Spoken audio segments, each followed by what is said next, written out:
situation in which it finds itself currently, in order to restore the active role that he has always played, a strongly valuable role that, during the Cold War, gave us assurance of never feeling as close to a global conflict as we do at this moment, amid the profound dissonance prevailing in international relations.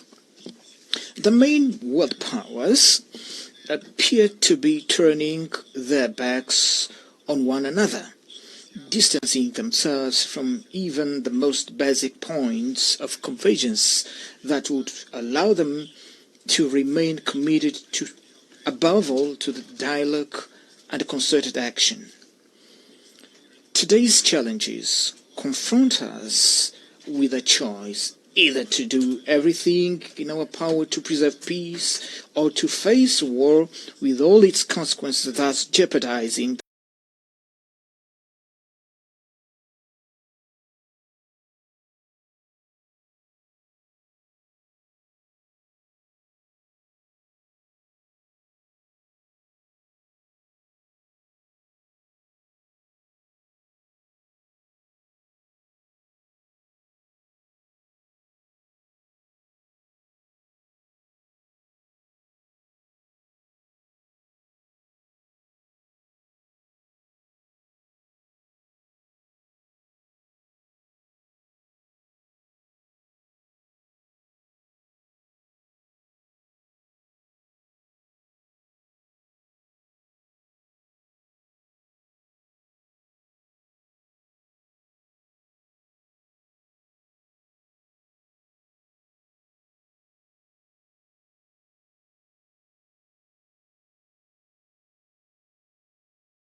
peace, for we have had to face daily struggles to provide our people with food, clean water, health care, education, and other fundamental necessities. This experience engenders heightened sensitivity to the harmful impact that insecurity and instability have on the attainment of our goals and developmental projects.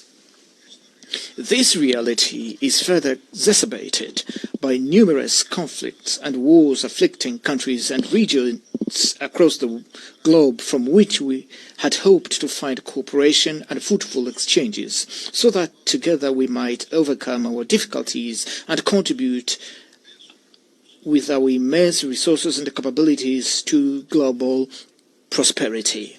It is upon this foundation that the Republic of Angola has sought to make an earnest and genuine contribution to resolving the conflict in the Sahel region, in Sudan, and in Eastern Democratic Republic of the Congo, regarding which our efforts established a negotiation framework with peace solution that regrettably did not come to fruition in December 2024 as anticipated, but nonetheless remains a valid platform for further efforts being undertaken with the aim of bringing a definitive end to that conflict.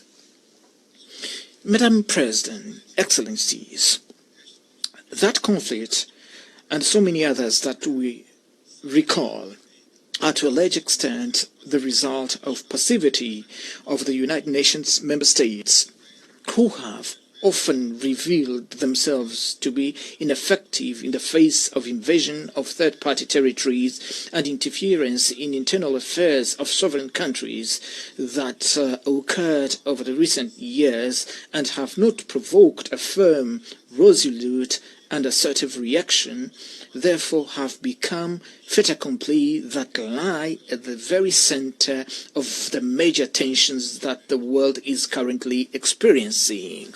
The consequences of these are very evident before our eyes in the Middle East, where the systematic failure to comply with the relevant UN Security Council resolution regarding the creation of the State of Palestine has perpetuated a conflict that worsens with each day passing and appears to have no end in sight in face of this disproportionate and violent response and retaliation by Israel, which, while having a right to exist as a state and to demand the release of those still held hostage from the tragic events of October 7th, must not, however, be allowed to pursue in Palestine, and particularly in the Gaza Strip, a policy of extermination of a whole people. The Palestinian people, who must not be conflated with Hamas, for there is no peoples and certainly no children who are terrorists, has precisely the same right to an independent sovereign state where they may assert their culture, safeguard for the future and provide predictable and secure prospects for their youth. The concerns surrounding that conflict grow ever more severely in the face of silence, hesitations and timid response of the international community, which seems to legitimize the expansion of war to other countries in the region, inexorably corroding the authority of the United Nations. There is nothing more serious than the exclusion of the delegation of Palestine from this forum, where it should rightly have the opportunity to make its voice heard as member state in accordance with the terms of the host agreement. The failure to guarantee the presence of the President of the Palestinian Authority at this General Assembly sends a profoundly negative signal, as it encourages the continuation of genocide we all are witnessing helplessly and with impunity, which delays the resolution of the issue and complicates the efforts that have been made to bring an end to that intricate conflict. We strongly condemn this unilateral position, which is contrary to the principles that govern the United Nations, even as we urge unconditional lifting of the unjust and prolonged embargo against Cuba, which has dire consequences for the economy and the living conditions of the Cuban people, who struggle daily to withstand a punishment rejected by the international community as a whole. Cuba, which played an important role in the struggle of African peoples, leading to the overthrow of the racist and inhuman apartheid regime in South Africa, and by virtue of this was a signatory to the New York Peace Accord of December 22nd, 1988, which brought freedom to the South African people and led to the independence of Namibia, cannot be arbitrarily and unilaterally considered a state sponsor of terrorism in light of the relevant United Nations resolutions. This model of conduct by a small group of countries, which does not conform to the even minimum acceptable standards of global coexistence, is at the root of the unilateral and subjective sanctions imposed also on Zimbabwe and Venezuela, measures that produce no other results other than the suffering of population who, in an act of great patriotism, ultimately unite themselves in the defense of their nations. Madam President, Excellencies, the authority of this organization, whose foundation is the UN Charter and international law, must be urgently restored without narratives that highlight a logic of double standards, so that just solutions may be sought for the war in Ukraine, or so that solutions proposed by the meeting held in Alaska may be reinforced. Ukraine being a European country, after President Trump met with President Putin on a pragmatic manner, and without prejudice to the need for direct negotiation between Russia and Ukraine, one would expect that European leaders, in the interest of Europe's peace and security, would likewise seek direct dialogue not only with President Zelensky, but also with President Putin. We cannot afford to squander this opportunity, for otherwise we risk witnessing an escalation of unpredictable proportions and consequences not only in Europe, where all active stakeholders must abandon the perilous calculation rooted in the notion of military victory through the weakening of adversaries' capabilities. It is in the light of the present challenges and the ongoing global crisis that the United Nations must re-emerge and become more proactive, lest its role as the main entity for global governance be diminished and be transformed into an institution incapable of ensuring world peace. Therefore, it is our responsibility as states and sovereign nations not to allow the UN to succumb. The United Nations, in its present form, is the sole organization with capacity to act on behalf of all of us in the quest for worldwide consensus in favor of peace, with the legitimacy to call to reason those member states who undermine its foundational principles in their conduct on the international stage.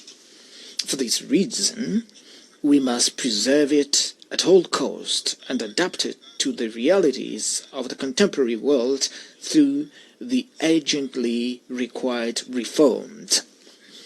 In this most particular regard, I advocate for the reform of the Security Council in line with common African positions set forth in the Ezuline Consensus and in the Sirte Declaration adopted 20 years ago, which called for 2 permanent seats and 5 non-permanent seats for the African continent in an expanded Security Council that is more representative and consistent with the contemporary geopolitical realities.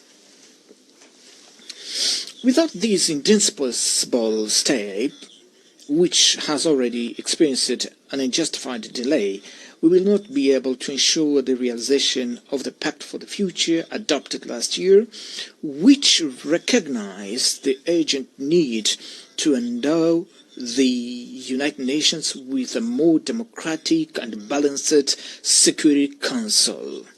This pact represents a significant opportunity to revitalize multilateralism, rendering it more inclusive and capable of serving as a broader foundation for discussion on critical issues facing today's world.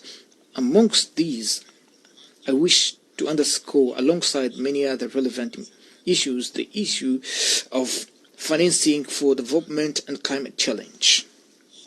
With regard to matters concerning support for development, there remains much to be discussed, but also it's appropriate to recognize the recent progress achieved with the adoption of the Seville commitment reached at the 4th Conference on Financing for Development, which advocates the urgent reform of international financial institutions so as to render them more representative, inclusive, and equipped to address the pressing needs of the developing countries, especially those of Africa.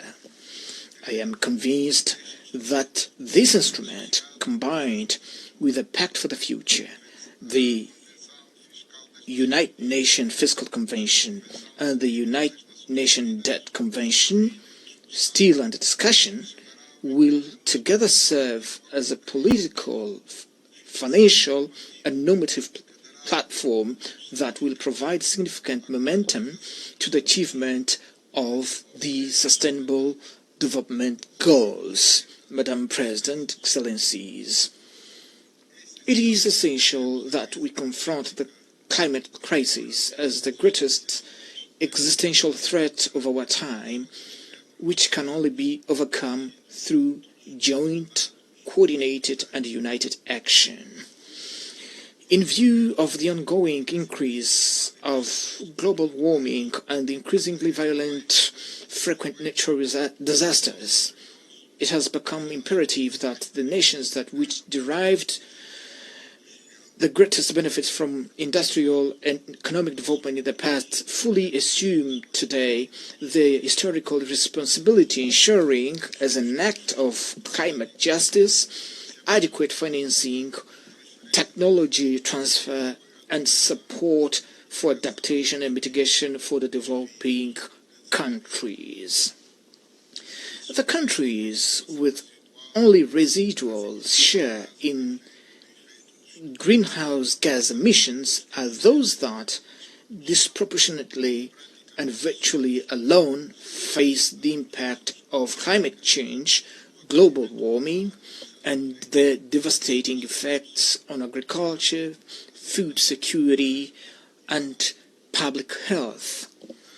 In view of such evidence and the responsibilities arising therefrom, Angola remains steadfastly committed to the Paris Agreement and to the implementing adaptation and mitigation measures in an alignment with the United Nations 2030 Agenda and the African Union 2063 Agenda, which enshrine the consensus concerning the mobilization of predictable, affordable climate financing intended to ensure a just energy transition capable of protecting the most vulnerable communities. This cross-cutting theme, which demands increasingly heightened sense of responsibility both within the scope of public agendas and among major industrial corporations, will receive due attention at the forthcoming COP30 Climate Summit to be held shortly in Brazil, which for the second time hosts an event of this magnitude, a testament to the country's commitment and engagement with environmental issues. In 1992, in Rio de Janeiro, the United Nations Framework Convention on Climate Change was inaugurated, a paradigm that has proven greatly beneficial for the increasingly profound discussion that endured to this day, and which will assuredly, at the forthcoming conference, enable us all to take another step forward on this long journey that we must undertake to achieve the major climate goals aspired by humanity. Excellencies, 80 years after the founding of the United Nations and following the end of the Cold War, our expectation was that we would be living in a world without present uncertainties, not as perilous as that which we now witness. Until 1991, we lived in a context marked by sharp division between two ideologically opposed blocs, which nevertheless offered a more predictable framework and was less susceptible to drifting into large-scale confrontation. This flashback should not lead us to the conclusion that the global stability is only possible within a framework of rigid divisions of any kind. Rather, it should inspire us to build a system based on balanced interest and shared concern on matters pertaining to global security that fosters complementarity and all forms of convergence within an environment of multilateralism which remains the sole pathway capable of preserving us from a true catastrophe. With these few words, I thank you for your kind attention. On behalf of the Assembly, I wish to thank the President of the Republic of Angola. The Assembly will hear an address by His Excellency Joseph Nouma Boakai, President of the Republic of Liberia. I request protocol to escort His Excellency and invite him to address the Assembly.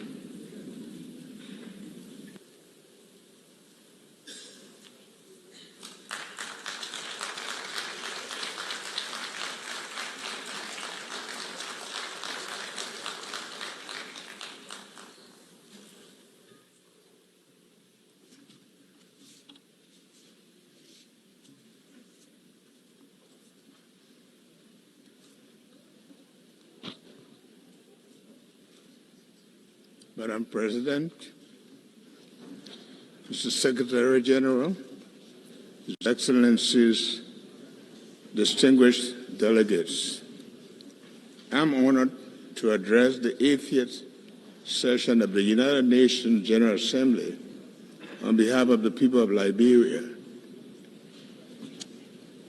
8 decades after its founding, in which Liberia was involved, our country is proud that the United Nations remains the most critical multilateral platform for international cooperation and collective action. The UN continues to employ the best framework of humanity for peace, justice, security, dignity, and shared prosperity. Madam President, please accept the congratulations from the delegation to Liberia on your assumption of the esteemed office of President of the 80th session of the General Assembly. We trust in your leadership to guide the affairs of this august body. We also extend our commendation to your predecessor for his stewardship on the 79th session, and are grateful to the Secretary General for his leadership. Excellencies, distinguished delegates, please accept the gratitude of the Liberian government and the people for the overwhelming trust demonstrated by the General Assembly members in electing Liberia to serve on the non-permanent seat of the United Nations Security Council for the 2026-2027 term. This marks Liberia's first full term on the UN Security Council, 80 years after the country signed the charter in Herbst Theater Auditorium in San Francisco. While the nameplate during this 2-year term will read Liberia, the seat, however, belongs to Africa. We are committed to ensuring that Liberia's contribution to the Security Council's discussions and the decisions are shaped by hard-earned experiences in conflict resolution, as well as our successes in peace-building, democratic reform, political transition, and governance. Additionally, the collective experience of the continent will be taken into consideration. Liberia looks forward to advocating for Africa's fair representation on the UN Security Council, which can only be achieved through permanent representation as a key part of the UN Security Council reform agenda. Excellencies, when the UN was founded in 1945, nations came together in the belief that peace could only be secured through cooperation. After 2 world wars, it became a widely held conviction that nations are stronger when united than when divided. 80 years later, That conviction is being tested like never before. From wars and displacement to terrorism, threats to technological advances, climate change, and widening inequalities, today our world faces challenges that no country can solve alone. At the same time, and paradoxically, when the world needs to strengthen multilateralism, its credibility and efficacy are being questioned. As one of the 4 African countries to sign the Charter of the United Nations, Liberia feels morally obligated to call for renewal rather than reversal of multilateralism. Reversal of multilateralism is not an option for a just and peaceful world. We call for greater inclusion, effectiveness, and respect for international law, recognizing that the credibility of the United Nations depends on our ability to act together in the service of humanity, rather than apart in the pursuit of narrow interests. Madam President, wars in Europe, Middle East, and Africa remind us that peace is often fragile and must be constantly defended. Therefore, as in 1945, Liberia once again reaffirms its commitment to the dialogue, diplomacy, and the peaceful resolution of disputes. In this spirit, Liberia supports all credible mediation efforts aimed at resolving conflict between Russia and Ukraine, as well as Israel-Palestinian conflict. Liberia stands on a common African position for the realization of the two-state solution, where Israel and Palestinians can live side by side in peace and security in accordance with international law and the relevant UN resolutions. We call on the international community to act together decisively to protect civilians, hold perpetrators of atrocities accountable, and strengthen mediation efforts. Rising from the ruins of civil war, Liberia knows all too well that human cause of conflict and importance of peace. Since 2003, Liberia has experienced 3 peaceful and orderly democratic transitions, each marked by a smooth transfer of power, making our nation safer, more stable, and more secure after over 30 years of unrest, instability, and destruction. Liberians have also worked hard to achieve this through multilateral cooperation with support from ECOWAS, the African Union, and the United Nations. Excellency, distinguished ladies and gentlemen, for Liberia, climate change is not a distant threat, but a present reality. Rising seas are eroding our coast, wildstorms and heavy rain devastate communities, threaten lives and livelihoods, and exacerbate food insecurity. Yet, we are acting.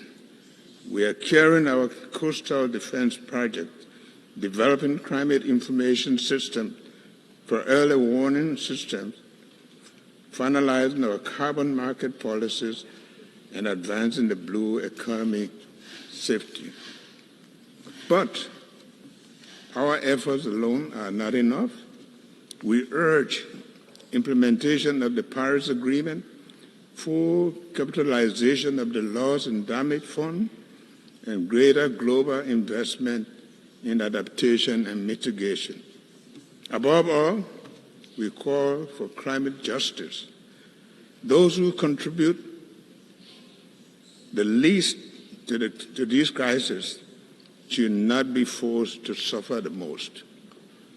Madam President, Excellencies, too many development nations spend more on debt servicing than on health or education. The current international financial architecture is unresponsive to this reality, making it not only outdated, but also unjust and defiant of the objectives of shared prosperity and development, the pursuit of which the United Nations was created. Liberia, therefore, joins the Global South in calling for urgent reforms to the international financial architecture to ensure fair representation, a new approach to debt servicing, and financing that supports sustainable development. Shared prosperity requires a system that truly leaves no nation behind. Excellencies, distinguished ladies and gentlemen, at home, inclusive development remains our top priority. To this end, our government has launched the Arrest Agenda for Inclusive Development, which focuses on agriculture and food security, roads and infrastructure, rule of law and good governance, education and skill development, sanitation and health, tourism, technology, and innovation. The Arrest Agenda aligns with our National Vision 2030, which aims to transform Liberia into a lower middle-income country and lay the foundation for a capable state by 2030. Through this agenda, we are committed to improving the livelihoods, reducing inequality, and ensuring that every Liberian benefits from the dividends of peace and development.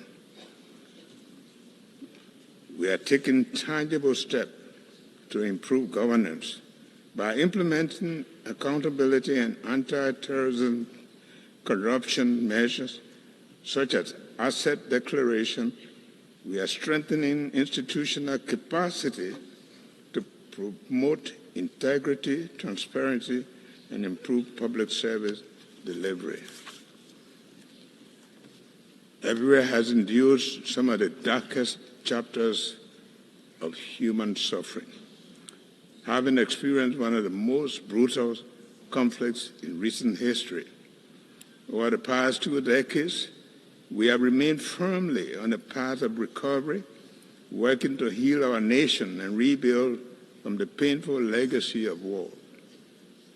My government has taken deliberate, meaningful steps toward national reconciliation. These include honoring the memory of the victims, supporting initiatives for memorialization, and upholding the commitment to justice and the rule of law. While we recognize that these efforts are complex and challenging, they are essential steps towards achieving lasting peace and genuine national healing. May I now take the opportunity to renew my government's request for the international support and assistance in establishing a War and Economic Crimes Court, which will further the Liberian people's aspiration for national healing and reconciliation through justice. Madam President, for the United Nations to remain relevant and practical, it must adapt. Liberia therefore supports the Pact for the Future and Global Digital Compact. We also call on the UN that more responsive and reflective of today's world, using outdated 1945 solutions to tackle 2025 challenges is neither reasonable nor realistic. Regarding sustainable development goals, we agree that our collective progress is too slow. However, reaching the SDG targets remains a vital effort as ever. We therefore urge that the timely achievement of the SDGs be treated as a global emergency.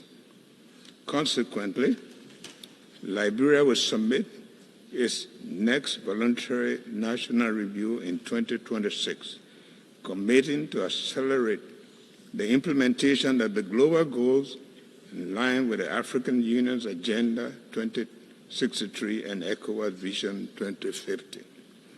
Finally, Excellencies, the theme of this session, Better Together, aptly captures both the spirit and the urgency of our time. The challenges before us are immense, so too must be the collective capacity to overcome them. Liberia pledges to remain a bridge to peace, a development partner, and a defender of human rights. Over the next 80 years, we will continue to honor the promise of 1945 by renewing our commitment to a world where peace is just, development is inclusive, and dignity is universal. Thank you. On behalf of the Assembly, I wish to thank the President of the Republic of Liberia.